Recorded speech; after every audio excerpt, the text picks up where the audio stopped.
bonjour. Bonjour. Vous avez présenté aujourd'hui un projet d'extension de la salle de découpe et de conditionnement de l'abattoir du pays de Soule. J'aurais aimé savoir en quoi votre démarche peut être représentative du territoire pyrénéen sur cette question de l'agriculture. D'accord. Alors déjà, parallèlement à ce projet-là de la communauté de communes de Soule, ce projet d'investissement dans l'outil, nous on a travaillé sur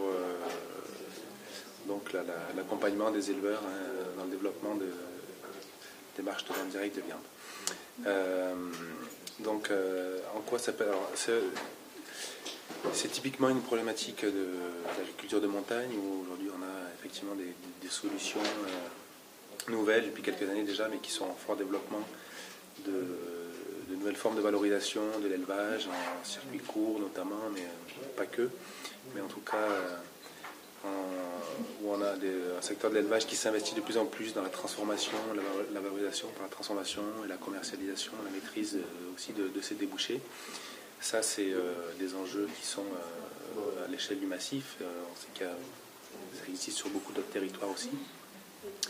Ce qui est intéressant derrière ce projet-là et cette sollicitation, c'est la mobilisation d'un territoire, un comité de communes de Soule, qui, parallèlement à un investissement public dans un outil, un investissement assez conséquent, fait aussi à la fois de la pérennité de cet outil et de sa correspondance aux enjeux de développement et de valorisation d'une agriculture locale sur son territoire.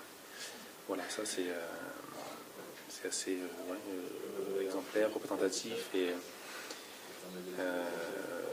ça peut être rapproché de beaucoup d'autres contextes pyrénéens. D'accord. Et justement, pour essayer de valoriser votre projet, pourquoi pas le transférer à d'autres territoires, quels pourraient être les éléments qui le rendent valorisable? Alors, il y a différents éléments. Il y a cette dimension d'outils d'abattage et de découpe, qui est un petit outil, somme toute, d'abattage. On regarde beaucoup plus gros qu'il peut y avoir à l'échelle régionale. Aujourd'hui, cet outil il a un savoir-faire, il est dans une dynamique économique de développement avec une rentabilité aujourd'hui. Donc ça déjà c'est une belle référence pour nous pour appuyer, pour donner de l'exemplarité pour beaucoup d'autres outils de même type à l'échelle pyrénéenne. Voilà, c'est sur l'aspect outils et sur l'aspect accompagnement des éleveurs. On a capitalisé là un savoir-faire,